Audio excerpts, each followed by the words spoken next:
दोस्तों, मैं अभिषेक कुमार आप सभी का अपने YouTube चैनल पर स्वागत करता हूं। मैं आपको अभी तक 2 वीडियो दे चुका हूं, जिसमें से कुछ जो प्रश्न बनते हैं जो बचे हुए हैं मैं उनको भी एक बार कराने का प्रयास करता हूं। जैसे पूछता है ह्रस्व स्वर कितने होते हैं, तो कितने होते हैं? 4 होते हैं। कौन कौन? आ, ई, उ, री 4 होते हैं। और दीर्घ स्वर कितने होते हैं? 7 होते हैं। कितने होते हैं? 7। बड़ा आ, बड़ी ई, बड़ा ऊ, ए, आए, ओ, आओ। कुल अगर कहेगा कुल वर्णों की संख्या पूछता है, हिंदी वर्णमाला में कुल वर्णों की संख्या कितनी होती है? 52 होती है। जब बात करें कुल स्वरों की संख्या तो कुल स्वरों की संख्या 11 होती है। अब बात करें कुल व्यंजनों की संख्या तो 39 हो जाती है। कितनी हो जाती है? 39। पूछता है मूल व्यंजन की संख्या तो 33 होती है। पूछता है स्पर्शी व्यंजनों की संख्या 25 होती। स्पर्शी वही व्यंजन होते हैं जो का वर्ग से पा वर्ग तक होते हैं, यानी का से माँ तक जो होते हैं 25 व्यंजन, वही स्पर्शी व्यंजन कहलाते हैं। वही वर्गीय व्यंजन भी कहलाते हैं। और उच्छिप्त व्यंजन 2 होते हैं। मैंने बताया था ना कल, उच्छिप्त व्यंजन और आगत ध्वनियाँ सब वही चीज़ें हैं। अंतस्थ व्यंजनों की संख्या 4 होती है। अंतस्थ कौन से होते हैं? या, रा, ला और वाह। या, रा, ला और वाह अंतस्थ होते हैं। ऊष्म व्यंजन क्या होते हैं? तीनों सा और हा। कौन कौन से होते हैं? तीनों सा और हा ऊष्म व्यंजन होते हैं। आगत व्यंजन वही आगत है। आगत चाहे बोलो और चाहे उच्छिप्त बोलो, बात एक ही है। संयुक्त व्यंजनों की संख्या 4 होती है। छत्रंज्ञा और स्रा। छत्रंज्ञा और स्रा कितने होते हैं? 4 होते हैं। पूछता है अयोगवाह जो होता है ना, वो कह सकते हो जो अंक और आहा लास्ट में होते हैं, जो स्वर में हम लोग बचपन से पढ़ते हैं, अंक और आहा, ये वाले वर्ण अंक और आहा, इन दोनों को अयोगवाह की श्रेणी में रखा जाता है। विराम चिन्हों की बात कर लें तो विराम चिन्ह से भी बहुत प्रश्न बनते हैं। कौन सा विराम किस रूप में लगता है, ये प्रश्न बनता है। तो हिंदी के बहुत बड़े विद्वान थे जिनका नाम था कामता प्रसाद गुरु जी। इनके अनुसार विराम चिन्हों को बारे में बताया गया और इन्होंने बताया कि हिंदी में 20 प्रकार के विराम चिन्ह होते हैं। कितने प्रकार के?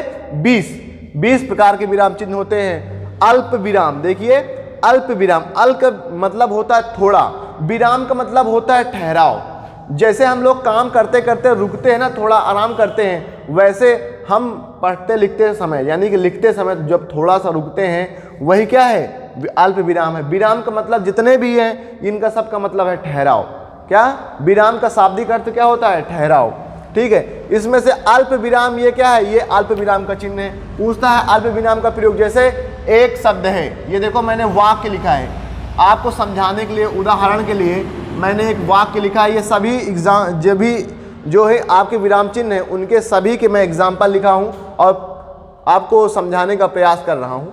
जैसे अल्प विराम का प्रयोग कहाँ होता है? आप लोग दैनिक जीवन में प्रयोग तो करते हैं, लेकिन कहाँ करते हैं, क्यों करते हैं, ये सब आपको नहीं पता होता। तो जो लिखित परीक्षा होती है, यानी कि जो लिखित पेपर होते हैं, उसमें विराम चिन्ह का बहुत महत्व होता है। और जैसे ऑप्शनल वाले भी क्वेश्चन आते हैं, उसमें भी विराम चिन्ह पूछा जाता है कि कौन निम्नलिखित में से कौन सा ये विराम चिन्ह है, ये कौन सा विराम चिन्ह है, आपको बताना रहता है। जैसे एक शब्द वाक्य लिखा हमने, राम सुंदर दयालु और सबल व्यक्ति थे। राम को देखो, राम के एक क्वालिटी थी क्या? देखो राम, अब थोड़ी दूर रुके, राम सुंदर, फिर से रुके, दयालु और सबल व्यक्ति थे।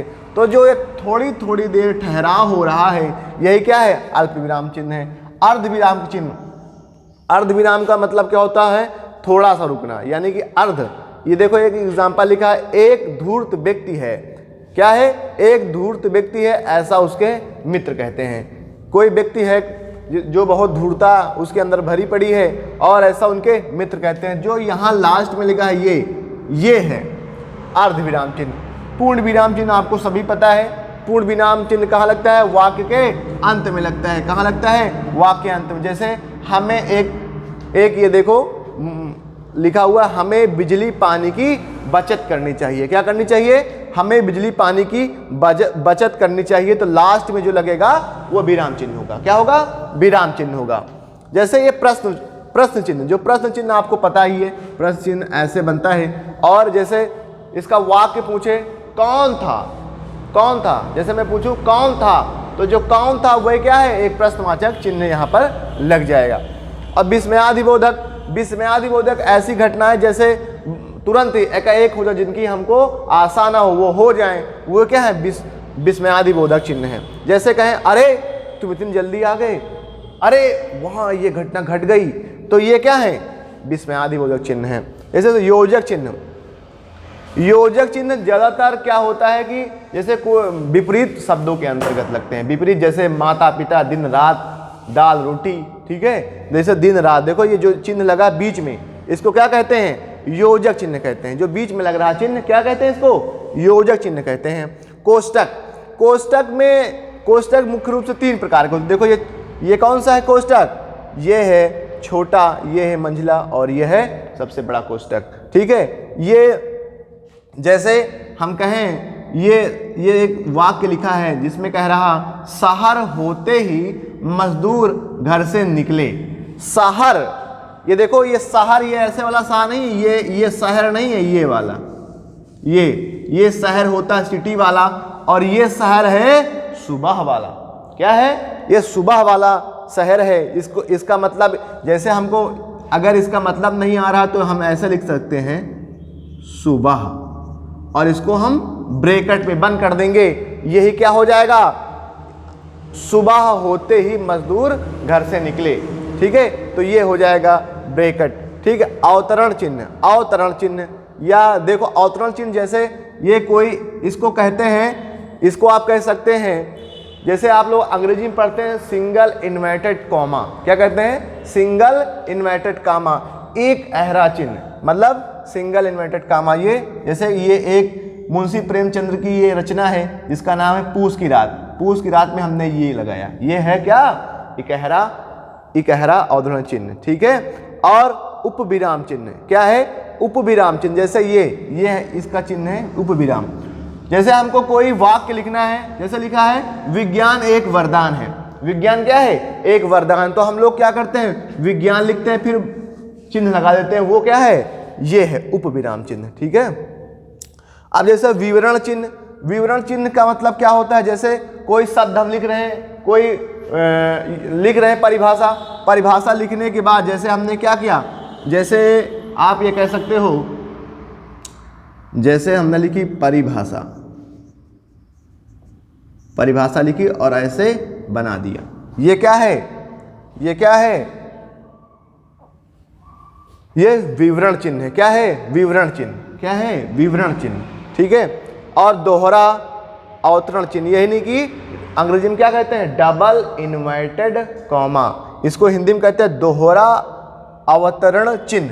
देखो ये लिखा है, सक्सेना ने कहा धीरे धीरे कुछ नहीं मिलता। देखो ये जो है डबल इन्वर्टेड कॉमा में लिखा हुआ है, क्या है ये, धीरे धीरे कुछ नहीं मिलता। किसने कहा, सक्सेना। जो ये वाक्य है धीरे धीरे, इसको हम डबल इन्वर्टेड कॉमा में लिखेंगे, दोहरा अवतरण चिन्ह में लिखेंगे। ये देखो एक चिन्ह बहुत पूछता है कि लाघव चिन्ह क्या होते हैं। लाघव चिन्ह किसी भी शब्द को छोटा करने में हेल्प करता है। जैसे हमारा उत्तर प्रदेश है, क्या है, उत्तर प्रदेश, उत्तर प्रदेश को हम पूरा ना लिख के सिर्फ ये ऐसे लगा देंगे, क्या लगा देंगे, ऐसे, यही क्या हो जाता है, लाघव चिन्ह हो जाता है, यानी कि छोटा कर देता है।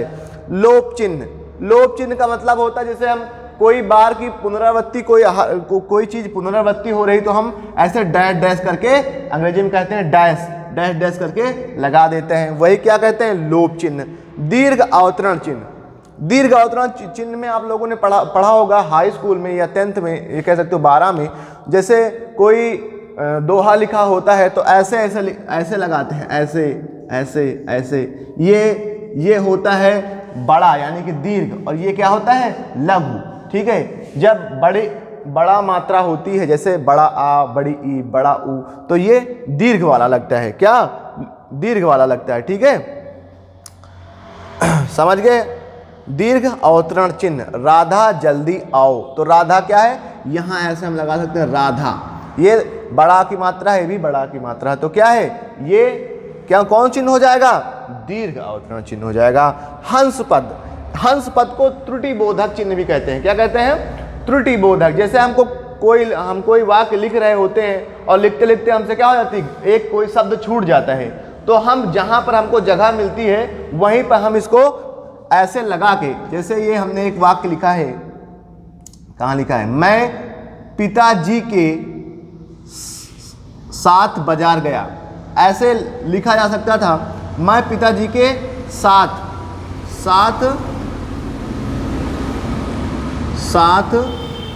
बाजार गया, गया ऐसे लिखा है, हमने क्या लिखा है, मैं पिताजी के साथ गया। अब हमको लिखना था बाजार, लेकिन बाजार हमसे गया है, छूट, तो क्या करेंगे, यहां पर हम ये लगाएंगे चिन्ह, इसका नाम क्या है, हंस पद या त्रुटि बोधक चिन्ह, और यहां पर हम लिख देंगे बाजार। अब ये जो बाजार है, अगर आपको ये जरूरी नहीं कि आप ऊपर ही लिखें, जरूरी नहीं है कि ऊपर ही लिखें, आप नीचे भी इसको जहां भी आपको पर्याप्त जगह मिले वहां भी लिख सकते हो, ठीक है। तो ये क्या है, ये हंस पद हो जाता है, ठीक है।